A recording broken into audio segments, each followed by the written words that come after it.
About 14 years ago, we met and we made a record for the first time. On a warm June evening in 1977, thousands gathered in Indianapolis, unaware they were about to witness history. The man they came to see was more than a singer. He was a cultural force who had defined a generation, a voice that could shake the soul, a presence that seemed larger than life itself. Yet behind the bright lights and the roar of the crowd, Elvis Presley was a man carrying the weight of exhaustion, secrets, and a legacy that was slipping away. This was not just another concert. It was the King's final bow, the last time his voice would echo through an arena. What truly happened that night has remained one of music's most haunting stories, the King's last tour. In the summer of 1977, the world's most famous entertainer was on the road again. Elvis Presley, the man who had transformed popular music and culture with his voice and charisma, was moving across America for what would unknowingly become his final tour. The King of rock and roll had been a fixture in the lives of millions for over 2 decades, yet by this point, his tours carried an energy that felt different, as though every performance was carrying more weight than the last. Fans who had followed him since the 1950s sensed that something was changing.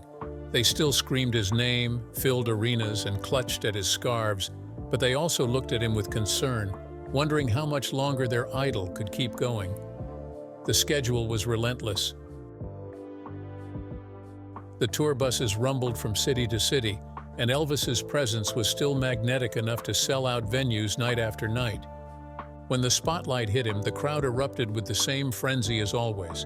Yet up close, there were signs of strain. His once razor-sharp movements had slowed. His body carried the evidence of years of punishing routines and personal battles. Even so, there were moments when the old fire sparked, and for a song or two, the crowd would catch a glimpse of the Elvis who had once shaken the world with nothing but a guitar and a snarl. Those glimpses kept fans loyal and kept the myth alive. The tour itself felt like a journey back and forth across the heart of America. In city after city, the same ritual unfolded. Hotels filled with whispers that Elvis was in town, restaurants buzzed with anticipation, and fans camped out by the arena gates in hopes of catching a fleeting glimpse of him stepping from his limousine. For them, each concert was more than a show. It was a communion with a legend, a chance to say they had been in the same room with a man who had defined the soundtrack of their lives. But behind the scenes, the story was not nearly as glamorous. The strain of constant travel, late nights, and the physical toll of performing weighed heavily. His inner circle, known as the Memphis Mafia, did what they could to protect him from the outside world. But even they could not hide the reality that Elvis was pushing himself beyond what his health allowed. Rumors swirled in newspapers about his declining condition. Yet for those inside the arenas, the myth was strong enough to silence doubt for a little while. Every night was a battle between the man and the legend. Elvis the man was tired, burdened, and fighting battles the public could not see. Elvis the legend was still demanded by the world, still expected to deliver magic with every note. And so the tour rolled on, city to city, stage to stage, with each performance unknowingly bringing him closer to the end of an era. The King's last tour was not just another string of concerts. It was a farewell written in real time, though only history would reveal its full meaning. A nation watching. In 1977, America was a country searching for something to hold on to. The decade had been marked by political scandal, economic uncertainty, and cultural shifts that left many people longing for familiar voices from a simpler past. Amid the turbulence, one figure still carried the power to unite generations. Elvis Presley was not just a musician. He was a symbol of continuity, a reminder of the days when rock and roll had first exploded and the world seemed filled with possibility. Even as newer acts rose to fame and styles shifted dramatically, Elvis remained a household name. His face was still on magazine covers, his songs were still requested on radio stations, and his presence still stirred hearts from Memphis to Los Angeles. The fascination with Elvis was more than nostalgia. He had grown into something larger than life. a cultural monument who represented both the rebellion of youth and the comfort of tradition. Parents who once scolded their children for listening to his early records now attended concerts with those same children, sharing the experience across generations. In 1977, the sight of three generations sitting side by side in an arena waiting for Elvis to take the stage was not uncommon. Grandparents, parents, and teenagers all leaned forward in anticipation when the lights dimmed. Few performers in history have ever commanded such universal devotion. The media, too, could not look away. Every performance on that tour was chronicled, photographed, and analyzed. Reporters speculated on his health, on the size of his audiences, on the condition of his voice. Television stations replayed clips of his appearances, magazines printed glossy spreads of him on stage, and journalists debated whether his reign was still secure. But despite the endless commentary, ticket lines still stretched around blocks, and venues still sold out within hours. Whatever critics wrote, the public's love for Elvis remained unshaken. For fans across the nation, attending a concert in 1977 was an event of both celebration and pilgrimage. Many traveled long distances, saving money, rearranging schedules, and sometimes even braving difficult weather just for a chance to see him in person. They carried homemade banners, wore t-shirts with his face printed on them, and clutched old vinyl records, hoping for an autograph. When Elvis stepped on stage, the sound of the crowd was deafening, an explosion of relief that he was still there, still standing before them, still singing the songs that defined their memories. Yet beneath the applause, there was also an undercurrent of unease. People could see that he looked heavier, that his movements were slower, that his eyes sometimes seemed distant. They cheered all the louder, as if their voices could lift him, as if their devotion could restore the man to the vitality of earlier years. Elvis had become more than an entertainer.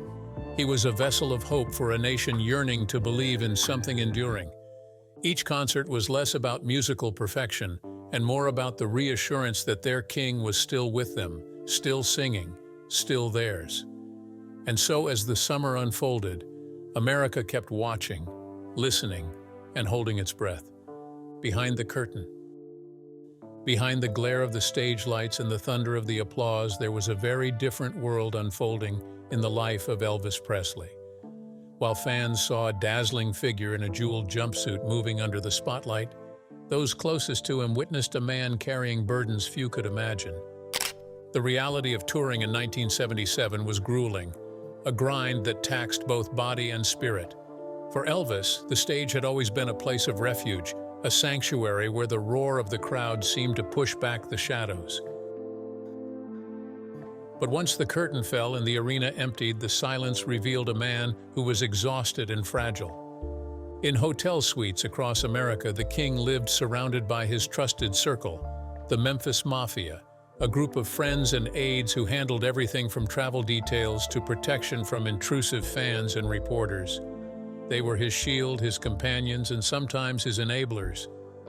To the outside world, Elvis seemed untouchable, but inside those guarded hotel rooms, there were constant reminders that his health was slipping. His dependence on prescription medication grew heavier as he struggled with insomnia, pain, and the stress of performing at the same level audiences had come to expect. Food became both comfort and escape. Legendary late-night feasts filled his tables, the kind of meals that could only be ordered by someone who carried both wealth and a sense of loneliness. Burgers, fried chicken, pies, and endless Southern favorites appeared at odd hours, consumed not just by Elvis but by his entourage as well.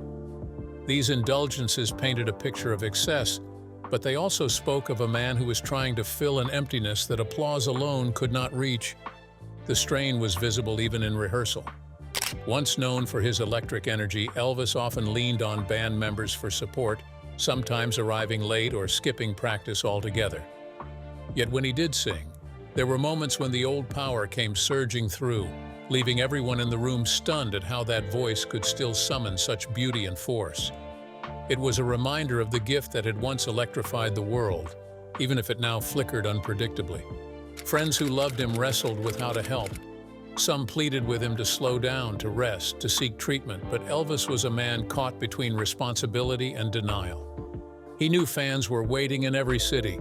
He knew his career was built on being present, on showing up, on giving everything to those who adored him. The very sense of duty that had elevated him to greatness was now pulling him toward the edge. Behind the curtain, Elvis was not a myth or a monument. He was a human being, vulnerable, tired, and searching for peace that seemed always just out of reach. The contrast between the roaring crowds and the quiet struggles behind closed doors made his final tour both heartbreaking and unforgettable. It was the duality of legend and man colliding night after night, hidden from public view, yet leaving traces in every weary step he took toward the stage. The final curtain call, Indianapolis. On the evening of June 26, 1977, the Market Square Arena in Indianapolis filled with an energy that could only be described as electric. Fans poured into the venue wearing sequined outfits, homemade t-shirts, and carrying signs that declared their love for Elvis Presley. Some had traveled hundreds of miles just to be there, unaware that they were about to witness the last live performance of the King of Rock and Roll. The atmosphere felt festive, yet there was also a sense of reverence, as if everyone instinctively knew they were in the presence of history. When the lights dimmed and the band struck the familiar opening chords, the arena erupted with a roar that shook the building. Elvis stepped onto the stage dressed in a white jumpsuit adorned with blue and gold eagles, his cape glistening under the spotlights. He bowed slightly, acknowledging the thunderous welcome, and then launched into the opening number with a voice that carried both power and fragility. The audience responded with unrestrained adoration, their cheers echoing long after each song ended. The setlist for the night included many of the classics fans had come to expect. He sang Hound Dog, Jailhouse Rock, and Love Me Tender, songs that had defined entire generations. There were also gospel numbers and heartfelt ballads that showed the softer side of his artistry. His band and backup singers did everything they could to lift him, filling the arena with rich sound and energy that masked the moments when his movements were slower or his breathing seemed heavy. Yet there were flashes when the old Elvis emerged, raising his microphone high and delivering a line with such conviction that it sent shivers through the crowd. Those who were there recall how he interacted with fans in the front rows, tossing scarves, shaking hands, and smiling with a warmth that made each person feel like the only one in the room. His charisma, even in his final performance, remained undeniable. There was a tenderness in the way he paused to speak between songs, thanking the audience and expressing appreciation for their loyalty. To many, it felt like he was saying goodbye without actually putting it into words. The show lasted about an hour and a half, closing with his powerful rendition of Can't Help Falling in Love. As the final notes echoed and he turned to leave the stage, the crowd rose to their feet in a standing ovation that seemed endless. Elvis gave a small wave, the cape swirling behind him, and disappeared into the shadows of the curtain. No one in the arena knew it then, but that wave would be the last time the King acknowledged a live audience. That night in Indianapolis was more than a concert. It was the closing of a chapter in American music history. For those who were present, it became a memory etched forever in their hearts. For the world, it became the final curtain call, a haunting reminder that even legends have their last bow, the voice of a legend. Elvis Presley's voice was more than sound. It was a force that carried the dreams of a generation, a blend of gospel purity, country soul, and rock and roll fire that could move listeners to tears or make them leap to their feet in joy. By the summer of 1977, that voice had endured years of strain, countless performances, and the heavy toll of his lifestyle. Yet it remained a weapon of emotion that could still pierce through the noise of the world. At his final show in Indianapolis, the audience listened with rapt attention, aware that what they were hearing was not simply a concert, but a living piece of history. In his early years, Elvis's voice had been youthful and untamed, filled with swagger and energy that shocked polite society. By 1977, it carried something different, something weightier. It was seasoned with pain, lined with experience, and filled with a vulnerability that made each lyric sound confessional. When he sang Are You Lonesome Tonight or Love Me Tender in those last tours, The words seemed to come not from a performer, but from a man speaking directly to the hearts of his listeners. Fans could hear the fatigue, yes, but they also heard sincerity, and that sincerity made the songs more powerful than technical perfection ever could. Musicians who shared the stage with him spoke of moments when the music seemed to lift him beyond his weariness. There were times during that Indianapolis show when his voice soared unexpectedly, filling the arena with the same authority he had commanded 2 decades earlier. Those brief bursts of power were greeted with thunderous applause, as though the audience recognized the miracle of what they were hearing. They did not come for flawless notes. They came for the presence, the emotion, and the spirit that only Elvis could bring. To those sitting in the crowd, the imperfections of his voice made him more human, more relatable. The slight slurs, the heavy breaths, the occasional forgotten lyric, these became part of the experience, reminders that even legends are mortal. Yet when he leaned into a gospel refrain, when he let his voice linger on a note with aching intensity, there was no mistaking the gift that had once changed music forever. It was the voice of a man who had given everything he had to his art, even when his body resisted. For many fans that night, hearing Elvis sing was like looking into a mirror of their own lives. They too had grown older, carried burdens, and weathered storms since the days when his records first spun on their turntables. His voice, tinged with struggle and longing, seemed to echo their own journeys. It was no longer the sound of a rebel breaking rules, but the cry of a soul still reaching for meaning. That is why the memory of his final performance lingers. The voice of Elvis Presley was not merely about sound. It was about truth. And truth has a way of staying long after the last note fades. A glimpse of humanity. In the dazzling world of fame, it is easy to forget that legends are still flesh and blood. On stage, Elvis Presley was larger than life, a glowing figure in white, showered in applause and bathed in light. But for those who watched closely in 1977, there were moments when the veil slipped, and behind the glitter of rhinestones and the sweep of a cape, they caught sight of something deeper, something profoundly human. His smile could still light up an arena, but his eyes sometimes carried the weight of fatigue and loneliness. Those who loved him most recognized that look and understood they were seeing a man whose spirit was weary, yet still determined to give all that he had left. During his final performances, there were flashes of vulnerability that revealed the man behind the myth. When he wiped sweat from his brow with a scarf and handed it to a fan, there was a tenderness in the gesture that went beyond showmanship. When he paused between songs to thank the audience for their love and loyalty, his words carried a sincerity that silenced the noise for a heartbeat. In those small, unscripted moments, fans felt closer to him than ever before. They were not simply applauding a superstar. They were embracing a man who was reaching out, perhaps unconsciously, for connection. Elvis had always embodied contradictions. He was both untouchable and deeply approachable, a world icon and a Southern boy who longed for home-cooked meals and familiar comforts. On stage in 1977, those contradictions grew more visible. His voice could soar with divine force and then falter into a whisper. His movements could echo the energy of his younger days and then slow into deliberate steps. It was in this balance of strength and fragility that audiences saw a reflection of their own lives. They too had grown older, carried burdens, and faced limits they never imagined in their youth. The Indianapolis show especially revealed this humanity.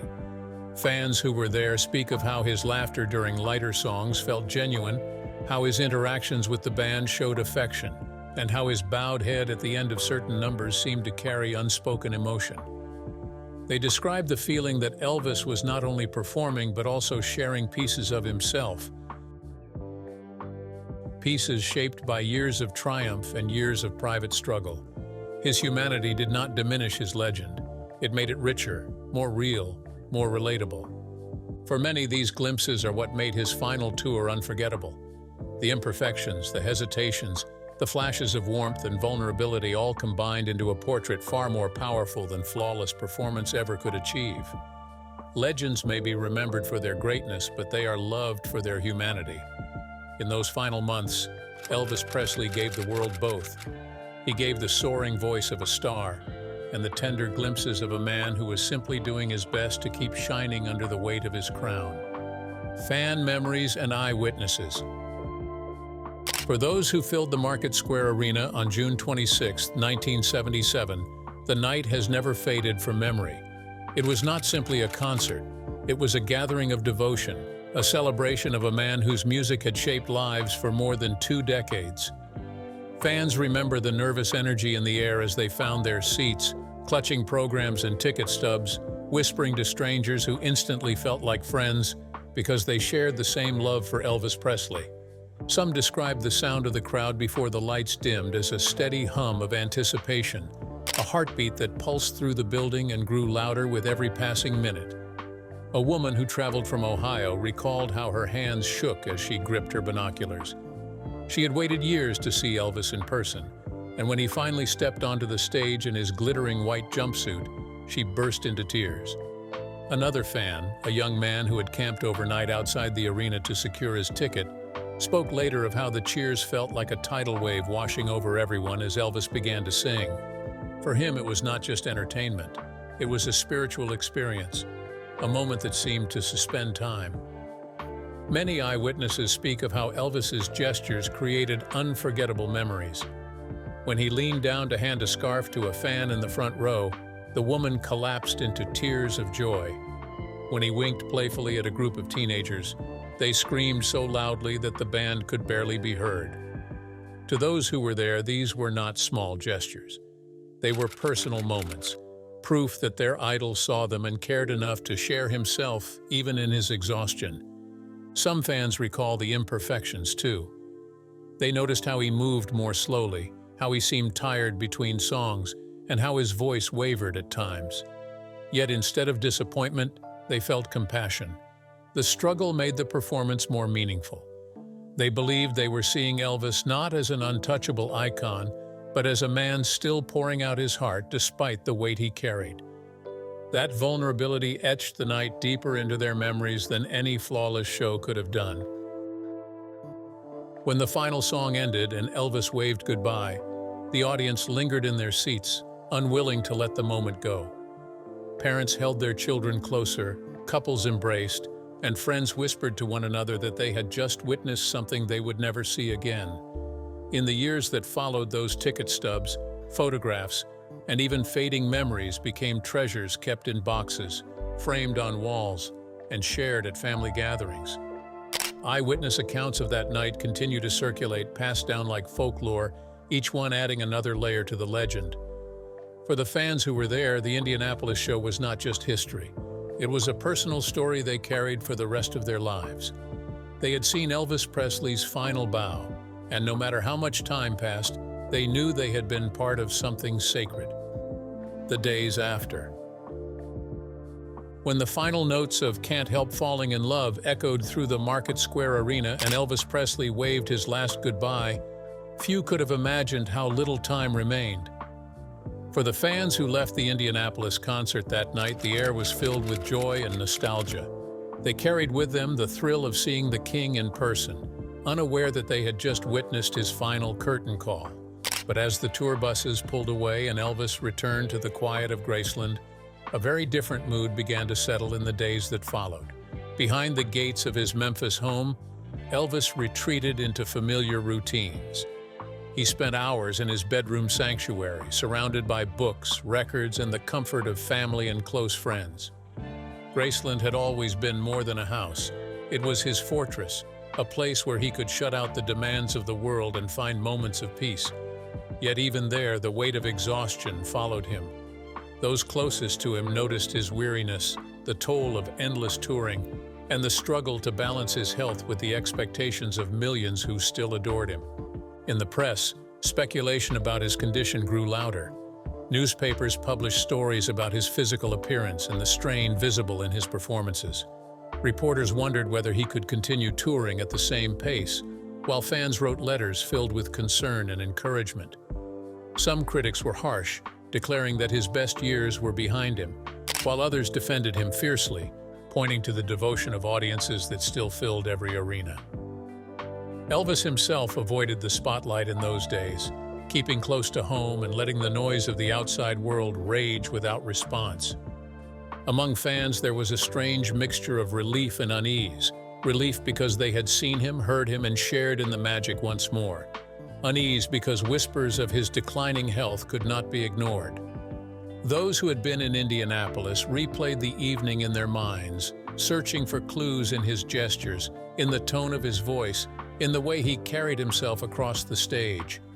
Some admitted later that they felt they had witnessed not just a concert, but a farewell, even if they could not name it at the time. Life at Graceland moved forward quietly. Elvis spent time with his daughter Lisa Marie, cherished simple family moments, and found solace in music played in private rather than in front of thousands.